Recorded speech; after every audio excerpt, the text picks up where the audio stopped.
as I was looking at this program this morning, getting my brain going, I'm thinking, oh, we never actually in class have talked about what range is.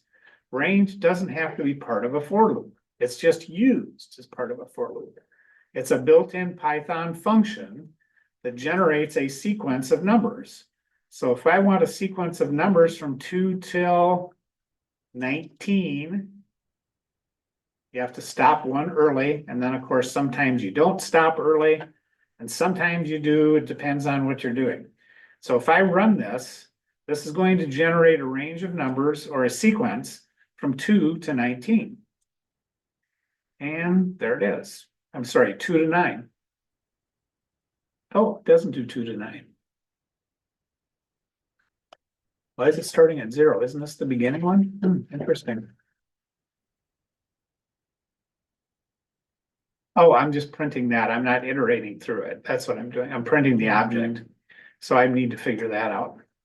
Well, how you print the object is you would use this. So range generates the numbers.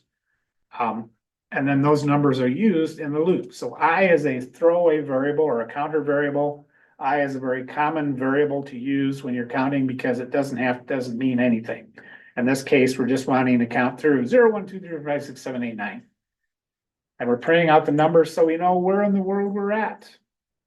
Same thing here, but we're adding in a step. We want every other number, easy peasy. What do we do, you suppose, if we want to count from 0 to in the negative direction? What do you think, Andy? What would we do here if we wanted to go reverse? This is our starting, this is our ending.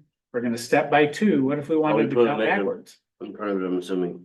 Or What? you put a negative sign in front of it? Yeah. That should count it backwards. It's not though. Oh, you put the negative in front of Oh, it. the step. Yeah, I had it in the wrong place. I knew it worked. I typed it in the wrong place. There we go. And also, Did I miss something? yeah, What else did I miss? you have to swap 10 and 0. Oh, because you're going backwards. Yep. Yeah. Correct. Thank you. Now we can go backwards. I should probably put that in as a separate one because even I forgot it. There. So that assignment will change. So we'll go from 9 to 0 because sometimes you want to count down, like if you're launching a rocket. You know, you need to count down 9, 10, you know, whatever it is, so you can launch your rocket into space. So far, so good. All right. The next step is, well, the for loop is used primarily when we know how many times we want to iterate through. When we know we want to do something 100 times. If we're not sure, it's quite typical to use the while loop. While a condition. We do have to declare the counter variable outside. Because once we're inside this code block, if we declare it in here, it can't be counted because it doesn't exist as far as this is concerned. So while the condition is true, so what's the difference between this kind of a condition and our if condition? Is there any difference between the two? Well, while Is there a difference between if count is less than 10 or while count is less than 10? yeah, if count would only do it once, and the while one would just keep repeating it until it was no longer true. Yeah, very good. And each one of them is what type of expression? Starts with a B, Boolean. Boolean. So no matter how you use it, you're using the result of the expression, which is true or false. And then we go through, and this case, the while loop is not using input conditions so that we can change how many times it loops. It's just showing the basic part of the loop.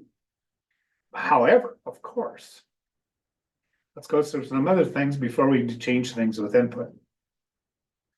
So while the condition is true, we continue the loop.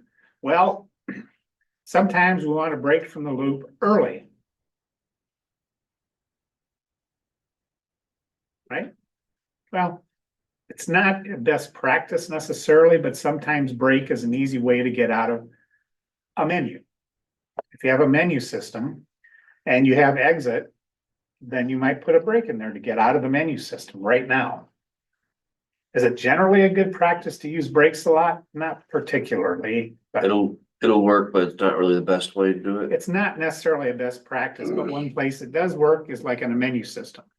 Type X, you're out of the loop. Yeah, so that's what break does, and we have used that. However, continue is a different story. Why do we have continue in here?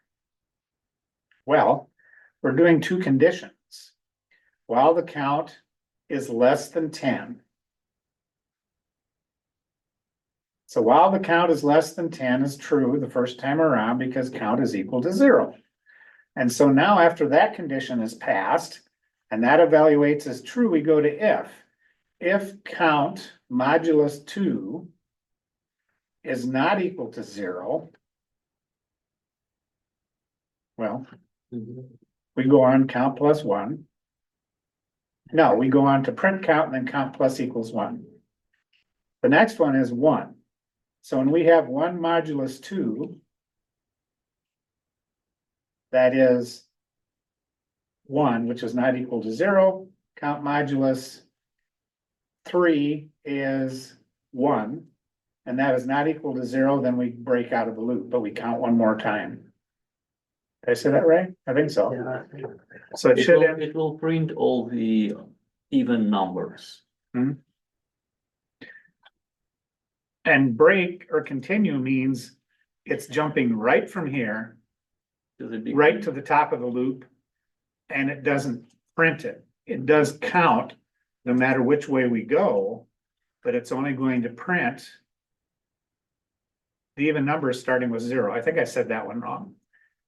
Because modulus of 0 is 0, right? So I think I said that one wrong. So is that complicated? Yeah, but it's a good way to solve this problem, of how do you count? You could also use a range loop too, but if I have an input for count, it's a good way, one way to solve the problem, and it shows the use of continue. Do you use continue and break a lot? No, but they're handy tools to have when you need them. 2 more tools for our tool belt. Now this next one, not terrifically useful. Is there a justification for it for a for else loop? I don't know. Oh, that's not it. Where's my for else? Oh, I don't have one. No, I don't. Where do I have that in here? Okay, well, I'll just bring this, I'll just copy it over. Copy. Maybe it's there in another name and I forgot what it was called.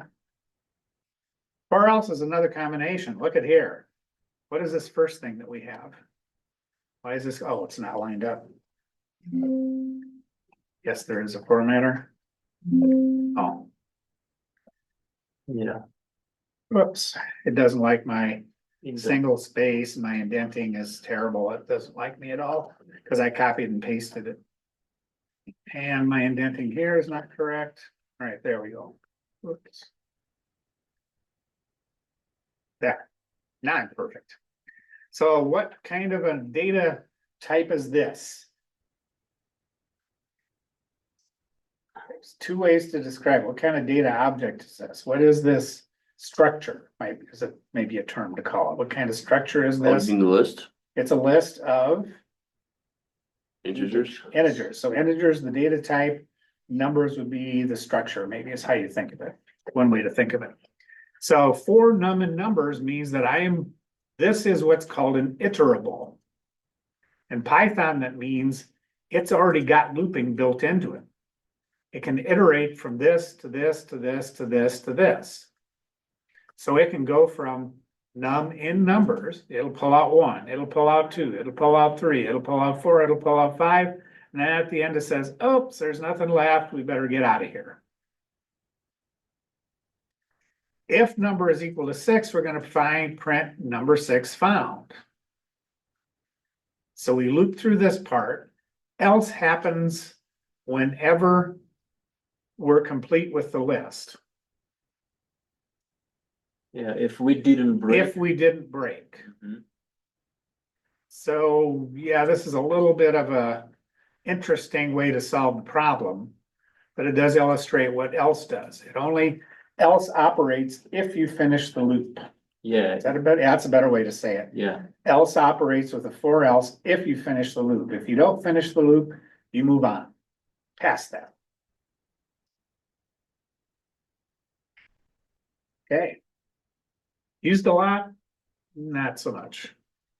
And then, of course, we have while else, which I don't have in here, but it's the same idea. I don't know why I don't have those in there.